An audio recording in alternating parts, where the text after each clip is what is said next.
Nermala kenyam ka nas diali kontin barwani lingwa seme kan Rona TV channel anda mandu ni shan kwasnyag mlena roisni kan Rona TV channel en wala he shan ko welwan ka paidiok ronkina dangro wiri jandangro wiri bakel an wala bana roicha ka chin konan tuok doaran kay wike sa Sudan Ere report kena me kire laram bana linga bana raj karaj machalat the Queen War community nete mantina za long ka kwi siang kwara dobran la kwar la kwa ngeje letin konendera lat kana mandana dong den War community de jek ka gwasa dana wonya kajen larame bana nyoko murai kon bana raj ka kwi situation ki kordana tuok ka kobo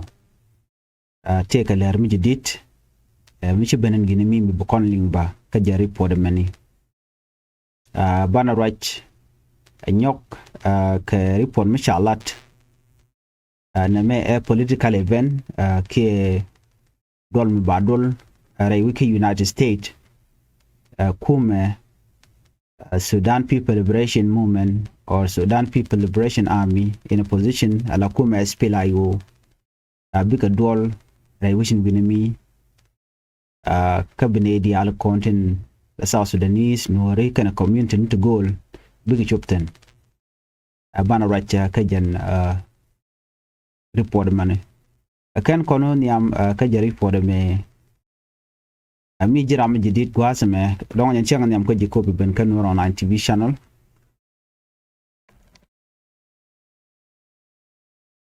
naga je longa no deri channel deri je support deri subscribe deri notification bell deri je twa notification bell mi che twa nyo mo don take ler mi che breda chwa shi ka jiko pel mi jiram jidit mi che dala kan won no ka ngad jeno la ka je kan information ko na non ko gwasa gwasa me bu korach ke report ndana le harode report ni ame bu kona nyaga na bala jen dun kwara ke leadership dante kon wore riga dana je kon mala nore janta magan wore dial wi mon malat kana kala kana chungtin chicken wa woni amrede adun kwara dana tekan War community tan wore ngat kanen wonene an kan kwara kon raikan wore walle chicken kwar nore te lana raikan wal la ta shi ngadien ta kware te wal kana kwata me ka chika kel la kwarte kon wore ke ripoda na chanong la dorane ci dot jok de kolaro en wo riche ci dot jok ken itamaka ke tegen ka de riche ci dot jok kan ne de konti la dien ki dir wich kan ne de konti la kwar wich la nyurken gwada danan kwain karam kwain kana la kana kwain kalo jen kelu kachikan kora kelu chikana gor alo mi take a position mi di ke kom kwain karam moten ba jadel guja gwa no ram me bana luang wuj ba jalwang ke che weche jabulwa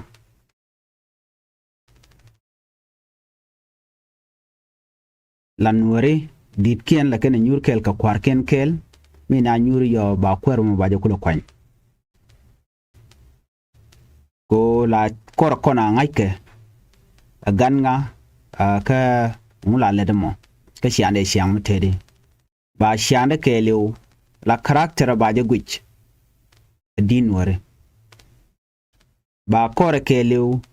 ta dana shingshie mane keje ba je guje no mutele radiant tele ka betrayal tele ka ni de lana la kan go ya pelpen ki bi ko yaru ti children lot ne di ngala kan tije no ne arame de nget lakini tije no ne ka arame me dera dier kanat ka tik community ki tik jidwar karama me mu kwain kona me mite greng mu je tuok dara chuang kel ka wich ko kana konan la gurgano ba ngach ka kwar mi cha yete jeno ne me teleja do dan deri ko ge bilat inte tiene ke de bom la gurgano ba kon ngai karan en cha yi kwanya la kwar chi cha yi yo jang kana kwar e bi shu ten tele criteria ne ki ngwan te ba kon bi ko no jira mi mo medero lwang reidu tele dar reidu chi jira mi jiak mede nat de ka dak tele tiel tele nyir de ne dia de ka parkel to la ka gwike shio jin chai kam kwar jin nuera mo jang ko ke chulana bet ke ja yo gorjen yo yude jen ubna be kenek an wala murai kone kwere wal kana kwata maka shika te da kene te wal ne to man nge kana shin wari rudin ger tene de la mi ay jono jin jang kwere la am no gni jeni shunga a chang tele menga ji changa kelba you just accept ko cha we kwer ko cha gu jeno kwer mi jina kwer te kwak le cham gutin ano ramimo mi shu kwer shi luang ki che kwade luang che gwano be jala ran ya la de ten ina ro ndishan ko e shi nga ga ne te la kweren mi shu kon wi kwam ka jeno tele mu luang elene mo chi jen ta dan de nauten la kwer gorke kwer mu gwam te kloñ mu gwam perne dia ko balara je etame me ke gwada me bala gwachi nga wala gwatu duele me namo wa kel mitin ware shega nan jok jem nen kon shush kon te ma kon ware jina wo bi kwar bi ndo cha kam ko just cha we jin kwar ko take things to be jekten jira mo chiro lut ko de jina kwar ko runen wo dong de shu lwang community ke doru man kwaile kwanya ken yui du dial be chutel mul be latchang akel kan kwara tin tama kuran gwi nim be ke jem men cham men we tode you know so cha jiga no kan kwarta me kan no kan yo long ala men jiga ne gwi ko cha ji kwanya la kwaro be te ka duom be jek instead of long na dit be goro bu ngan be ke cham so na me akel mi yar kon were kari poda na chalat so again metina as a long and tem right now and chole shu kan warin tem gondo kon dial to ko sha ni di shiru dian lot cha ka kwan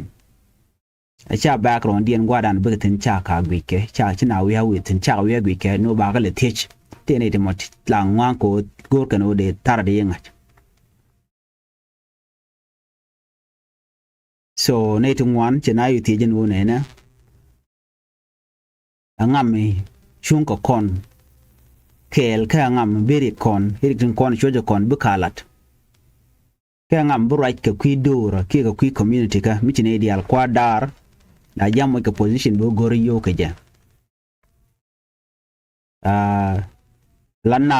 chicken biya go gwada danen gor ka wo ba ka kwan yo michiran do rojek be chuo biet ka ja ti abula gor no te mu de inde je karada den ala rami mala kwer mala chalke kwer tok kwer mishun kel kaneke ka jen gwada dan chiri ke tokten badil chongo bum re chung ne ke katelambi wan chong kel ka community da mi chuina chu community ke chu dor re ka mishit ka matokan tama gwada dan chalke jitene odara chonga na kel mi cha kana chonga na ke ram mo chi kwer wa badil chonga neka reirika mandana le roda miche kwer che accept no money ke yo chirmana ngai kono tem right now chi doran ne dia ne kono wan cha ka ko yo kabela ne duo mi shodo lut ku community ko ele nek shirmen tam to ko ne de ti ai ti we ku mi jane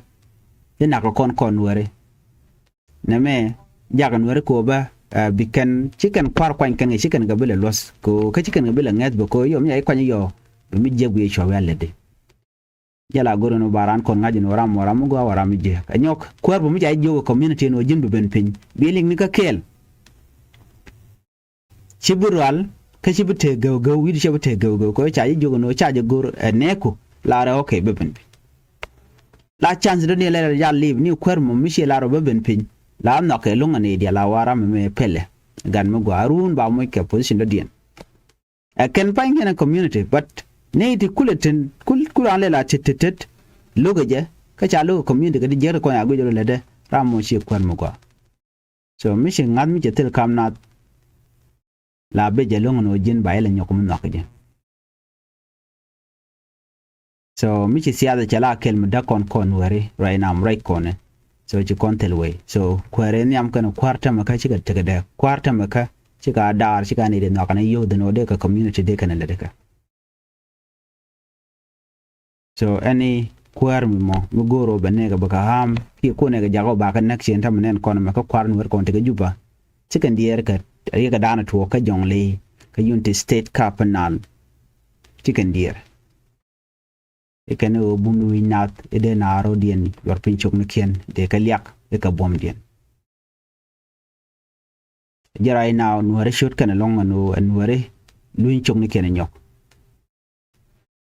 anware lat ka tok ka charo den gorno biga la ne timo te la sure bu kwarken buka sure ke buka ne ti nong na responsibility mitel milet kana ka community ku ka les kam no war community gor karami mo mi bin wari belane ka ka ba ngat ka ngat community lo no community de gor ka kwar mi mo mi bin na ba ka chuma ka gwada da na chire chiga bin je mitrik tana tama gor ka leader mission no na be ka boom ko Canadian content kwalanga you know kwarte mo tichi la no yoniam you know rei siasa ka chiran gor community obelet ke jekel en ramo mo shi kwar shirot leader shi obayo be ka jek la tuwe ka je oba dier Canadian ko kina konen shuch an me da la jeno kware walan kwata mo che te deng nore to ne me da we ke chungwana dar chungwana ile na kayo ko bigan nuare bigan kasa gwaza me issue do dien kimen banaling rege da ne chitu ko kon me chitu karon kin dangre dual diop mala tiem ka enware ano na me a reminding kanetin kontin kwanwer kwagla shinga jeka jen tame me ron kin dangre dual jok chanwari a target ka shaganak shimde nwari je parwe je bikan wud jangani kem yadit abika mat ke jekel kejen gwaze dan ke 2013 chane kontin wan shaganak ele chok ke kin jandang wan yaga nege kum kirmi yadit kwa targene ke kwa nengne ke they which ke juba chene dial cha anga jamani international community tel ne kana ngach dino an wala cha ka parwi kan to an waratin konishun kel ke kir adwa mtede ke da la loñ mtede made rami mo min nagji che je ne kan wura nagji man tama ko yun point do ne community do it ke kim yadi ka ban wot ngede je e chungi kel ke je de ji kul sholo de jira mo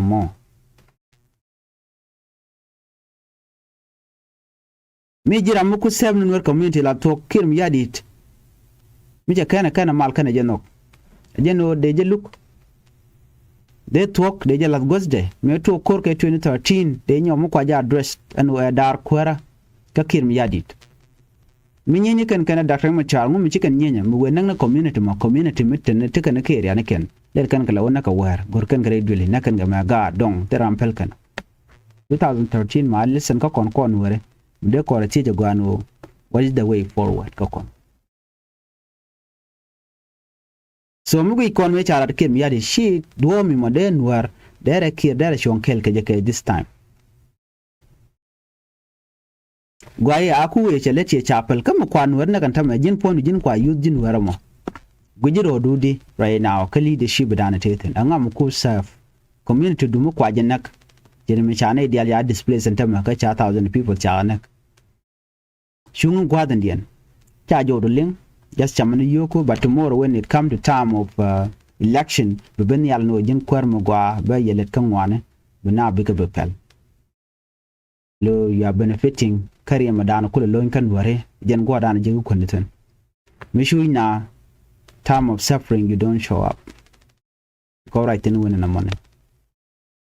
ano gwa no kwar mishu kan ne ka difficult time tigitin ciga time tamaka a very difficult time kan ware 1000 people are displaced already tell ne te win kon ko kon ngai kon wi kon gwa mi cha won were ci ko dem bare win ken ngeda no cha gat ken mandini ka dong kaman ken ya cha na gwal mo dong de ka go de kan ojektan ngani be ko le lot ko tele community mi de jonja bang nen tin were janok nuwar la ngani kel kan tanyam bikan man bikan ngana jokomo ko ka gat kel bikan kun lo kot kaka jenta da lat ken wer so jin chung gwa da dien ja jo ling ci rach but jin kwa so right now I'm right corner la future nuwar gore gere nyok gore gweje nyok kon la kon tekel karami mo gwan teran mo gwan medar ka jeno run ba mi jegbe o chep kala kona ngeda long ban mi chado jala do ram we jek che any minute again by ngada jeno men in the future ba mi jeg long be chep chir me ci konnen kan jidwaran gor kan o de kan chenga gwa gor kan kwan gwa gor kan piu gor kan wal tin kon la jwat kula wukeka right now shush kon a kwer din ci ben yala ka kan kwar kon ne kel ke kum ke mi hadi ku kan sapon on wore ka kwa displace ko lokane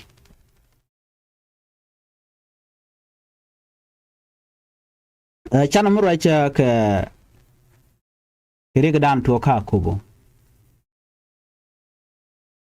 akobo ka jodan shalat taje ka wore right now the Sudan People Liberation Movement the Sudan People Liberation Army chicken ka right now chidene chicken dene SSPDF no chicken ka joj nuer wayami kel ke SPLIO charen mat no chicken react chicken ka tele dene SSPDF tetarek report chalat la former county commissioner dane chawo ni wal ko chawo ka queen mo ko chawo ne chagwa de kamuri shala John Yual ran SPLIO and South Sudan People Force cha juire which kel ka jen queen mo ko cha lo taram te react aka kobo right corner chala do ne SPLIO force din no kan te react on ka kan gang kana kan gang doro oji kan goro no ba dor ba ka wang de nya SSPDF kan nyog de nya SSPDF wa chicken kwak tan content react chicken ngani kan ga kwal ka gwa de dan cha law no be kare which no chicken kwak chicken kalut ba chicken no re kan ga chaka no de ga kwak de kan ka kwal la kan panken be yo en situation mission no amanda le harode right now ten kuma SPLIO tin security kelu kuma SPLIO ajomo chala SPLIO kenenena aterami mo mila civilian lube we re which ka ko town ko ngode rig ditke keeping beja kenechna bore reak menimi chai chol ketet ya kulu bere reak so jen message dan chigan jam message mon waye cholan wo shi mal go ben la tok cha SSPDF cha ka joj tele yere chan lu yen jore reak but for now no commander SPLIO na chi lu rech na chi lu rech we je shi information na shala de jenu shala ku no kwaje ikon yo na no biare which mal che ben tele mala kor apa kan kamera enyo de jeno chicken deer ke tek nen ko la civilian yo na bia jilwa ko lonye jog ne dia lonye jog so instead de jon ka yena mo mal we bana gwa jen bia ko lo rech wuja yen to le na la chien ka chien ala bia ko lo use a locate yo mi correct for ba civilian ba yuna no SPLIO ka right tikan ga chuong lat kan no yen civilian sho abere which men mi mal che ben bia ko le ben you know a shang de kan ko protect whatever they didn't kon ba do de ni SSP de ko jen tai dan gor kan jen de kan civilian de kan ngane de ko lo civilian ni lo kan jen ke ku kan support ni kuma SPLA yo jen cha ko jogo no yene ko la civilian shu abere which ta gwen ku ni shar bartan man which situation je ben pin ko on situation e difficult lunga ne to kon la civilian ngai kone jenge dani chala order sha to beno jana kai 72 hour kuma kirmi yadi SSPDF ngai kon me cheto cha ne dial tilan wari no tintere wi la civilian jiramo kan mandan dare nga jake dare jen kaja ko kir use gunship no ki helicopter tin ko la kana wiya bukaka ka bukana ke chemical weapon jirme shi kon ne wal ka content ko ken ke nasser panga ulang ke go dial ko ken wena ka longa shukna so all these things you kon gane shirami kan man to do goje che jen ke so jen menen kon temno a very important longa no de spila yo der del win ko regime nanga na tele mre dien te kwije so na me der we ka ye a ko bo te pin kume SPLA IO na me babben ka mite ka mishola lat ka kwide babben ka kwide achana we ka tin kon lat Caribbean ka kuma SPLA yo ka United States na me take a political event bitu ke dol badol kuma SPLA yo leadership mi bitu ka United States na me report mi shanu no kwar kuma SPLA yo men shunka gwa Dr. Machar Ramadan acting chairman antama ka commander in chief o yana Nathaniel Perino jen pai chup ko US ko United States lo te ka Nebraska antama mrai kone jen chaje lor long netin konten winimi jinubin chika chup which en o yana Nathaniel jen chi wunwara wun nyam chi community ndi ali kana lor community South Sudanese community tintere which winimi ka Nebraska cha right bona che je United States government official kata ndana ntukur ga jarawi ka South Sudan shika jek but right now ka report dana shanung Nathaniel yet Ramadan acting chairman ka commander in chief but dol kana ka jen wale ka jodan inshallah ne te control organizer kani bete ka dol mudin ma badul mi be jo chen wale no chikala do shang wal ngwan ka pay diok ron kin dangro jandang bakale jen be ka nyuron ba all the South Sudanese communities ba ga jaga bu nyur gwaskel na banaro ka kwi ko dana to re wika South Sudan leadership change kan do dana de ko in kwadar to ka ja wene ko de Dr. Machar de jelu nyidi ko de mal dar bere wika South Sudan ko mo kan Dr. Machar kon win tel mi chal ka mal mi butuok jome cha kwen kantin kon balat ke di podana shanu cha ga kwen pin tin konin balat ne tin kon tin to gwadul kan wena mo tin bidol kel ko yet Nathaniel Perino wa bana right ka kwi security situation ki tadan to kore ka jere wi ka South Sudan bana right ka political future do bana de South Sudan der wen yam ka je ka siyasa anyok bana nyok right bone ka luang ne ko interar tin ku mal ku kan support ki chung ko de South Sudan der ta mal ko ne ko ta diaspora atikan ka luang medi de long me jak South Sudan ko ba je shebe de be wedi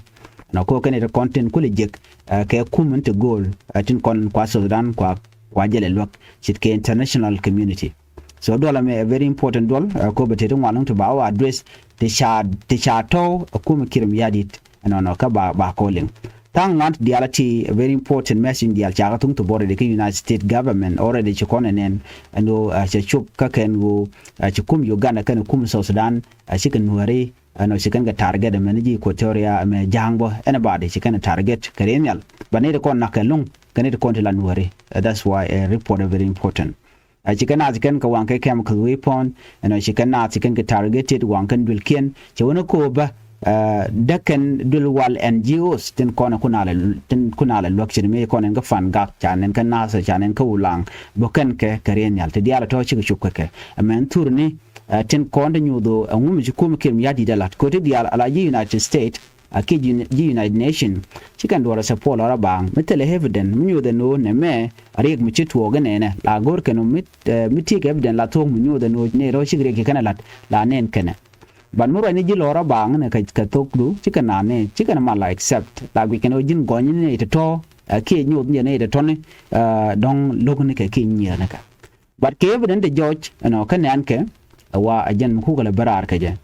so en meeting mo ke dola ba dola ka Nebraska ka United States chane dial jogono en rande we mitiake en wano de ro do report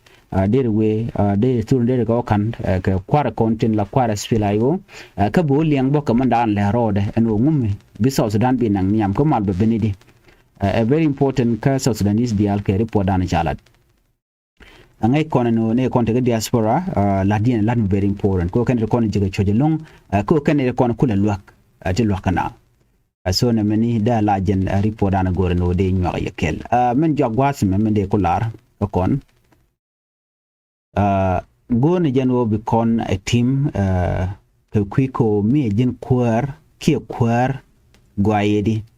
jay ko nyala kwar bi ngaje no la lwang keli o bi community bi jesaf ki bi community bi jelwak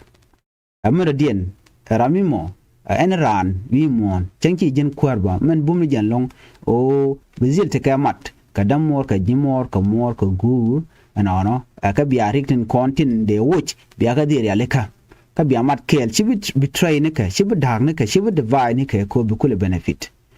jin mi jira mi mo mi te ka long gor jen o jin responsibility dan en ladundu bi ngaje no ngo